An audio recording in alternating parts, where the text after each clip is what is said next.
So we're continuing with our Acts of the Superheroes sermon series, and today we're looking at the origin story of Paul the Apostle. Because, as you know, every great superhero has a great origin story, right? A superhero's origin story is probably the most important aspect of their entire being. And if you think about it, the most iconic and enduring superheroes of all time are still defined by the original story that made them who they are.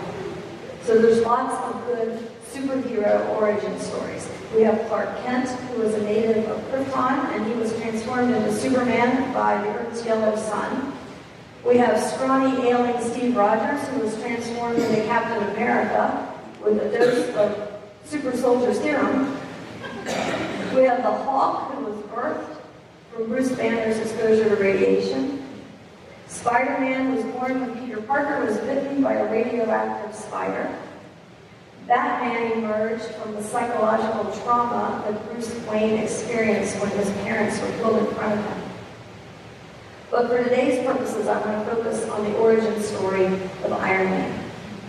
And this is partially because, so what happens during the week is as I'm preparing the sermon, people come into my office and they pitch the superhero that they think should match up with the sermon, right? So our youth director, Daniel Barnett, made a very good pitch for Captain America, but Dan won with Iron Man, partially because I do think it most closely resembles the origin of the Apostle Paul, but mostly because he's my favorite.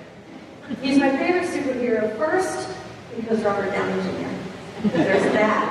But also, he's my favorite because his superpower is his brain, right? Like, he used math to build a suit that helped him fly. Like, think about that. That is amazing. Okay, so I digress. We're going to talk about why Tony Stark's conversion to Iron Man reminds me of persecutor Saul's conversion to the Apostle Paul.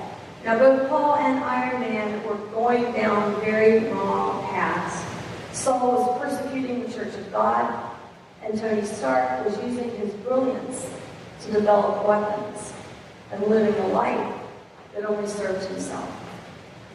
Jesus came to Paul. He blinded him, and he set him on a better path. Jesus turned a persecutor into a missionary. And Paul didn't just become a Christian, and he didn't just become a missionary. He became perhaps the greatest missionary of all time. His heart and his life were completely changed. Tony Stark's life was completely changed when a bomb that his company had produced exploded and shrapnel lodged near his heart. He needed a reactor, an arc reactor, implanted into his chest so the shrapnel wouldn't kill him. And while he was held captive, the terrorists forced him to use his brain power to build weapons for them. This completely changed Tony's perspective of what he was doing. And he decided that instead of only focusing on himself, he started thinking about helping others. He wanted to change his legacy, and he wanted to do something that would help people rather than harm them.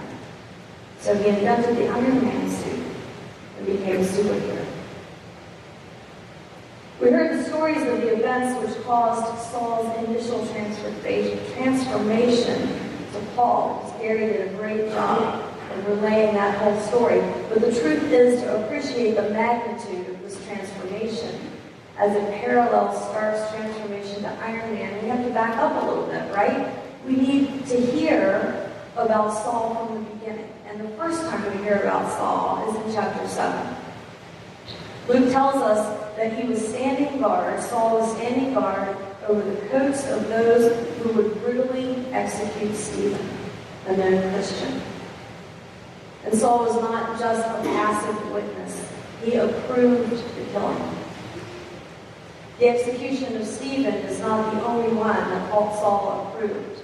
And as we move into chapter 8, Saul's portrait as our persecutor is only enhanced, as acts recounts that ravaging the church, dragging off both men and women, Saul shut them all behind bars. At this point, he He sounds more like a villain, right, than the protagonist of the story. Now, it's important to remember that when Luke was writing this, Luke was a Christian himself. His readers were Christians. His readers they knew Saul. They knew what he was capable of and what he had been doing. They already know how the movie ends. But Luke introduces Saul this way to make a point, because Luke wants his audience to not only know, but to fully appreciate the Apostle Paul's origin story. Luke wants his readers to understand the dramatic U-turn that Saul's life is about to take. Tony Stark has this similar dramatic U-turn towards Iron Man. While in captivity, when he was forced to build weapons for terrorists, he had the help of a scientist who built a mechanical suit that allowed him to defeat his captors, the original kind of rudimentary suit. And just before the scientist dies, he tells Tony to use his invention for good. I kind of feel like the scientist is the same as Ananias, right? Ananias comes along at the urging of God, touches Saul, and tells him what his call is to be. In the end, Tony Stark says, I'm alive for a reason, and I finally know what I have to do. Both superheroes needed a nudge to discover their true potential and direction. In Luke's Saul to Paul tale, he draws a portrait of calling that continues to shape how we understand God's grace. That it's not always subtle, and it's not always an easy pull on our lives. Sometimes God comes in dramatically. The beginning of chapter 9 finds Saul continuing to persecute the faithful followers of Jesus. And the scene reveals something crucial about the character of the discipleship of these early believers. It is not until later in chapter 11 that Luke tells us that it was in Antioch where the faithful were first called Christians. Before that, people that followed Jesus were called the Way. And that's a powerful metaphor for their Christian identity. Instead of being identified by a set of beliefs, these faithful communities were known by their character in the world. Christian faith was a way of life, and one that encouraged individuals and communities to leave the safe confines of home and church to walk on the road that God had set out. The Way suggests that faith is a living and active way of life. So back to Saul. As he draws near to Damascus, a slew of new persecutions on his mind, he's struck by this heavenly light and is addressed by a heavenly voice.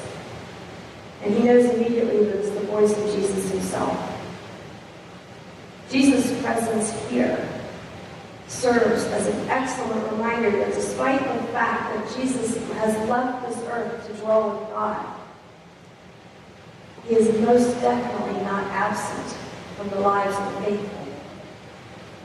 In Acts, Jesus' presence is that much more palpable in the life of these Christian communities.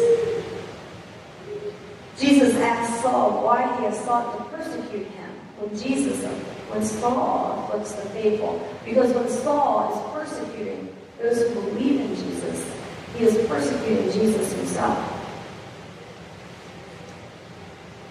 Whenever Christians are harassed or abused, Jesus is most palpably and powerfully present with the oppressed.